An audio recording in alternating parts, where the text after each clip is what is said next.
And we have breaking news now. The Trump Organization has been fined $1.6 million after being convicted on 17 counts of tax fraud.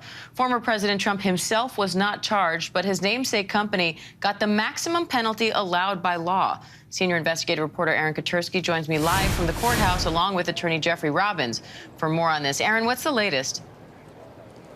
So the Trump Organization was just sentenced to the maximum fine, little over $1.6 million. And that reflects what prosecutors called a multi-dimensional scheme to evade taxes over the last 15 years. They were able to pay certain executives off the books through rent, car leases, tuition payments. And this went on up and until former President Trump took office in 2017, when Allen Weisselberg, the former chief financial officer, testified there was a cleanup in the accounting department. And prosecutors, even though they did not charge former President Trump, made clear again today that he was not, as prosecutors called it, blissfully ignorant of what was going on.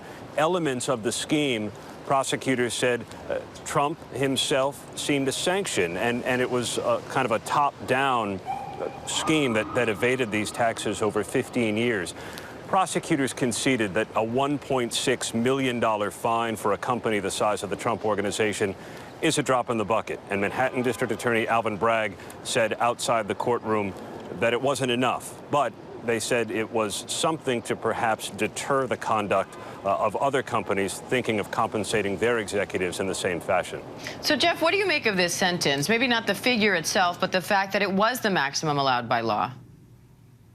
Well, given the plethora of criminal charges and civil charges that the former president faces, $1.6 million is the equivalent of a teeth cleaning, a trip to the dentist.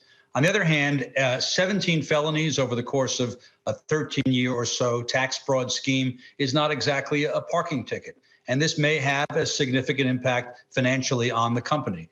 The Trump Organization is also facing a $250 million lawsuit, quite apart from the criminal charges. So it's a serious day, though not as serious a day as some would have liked it to be.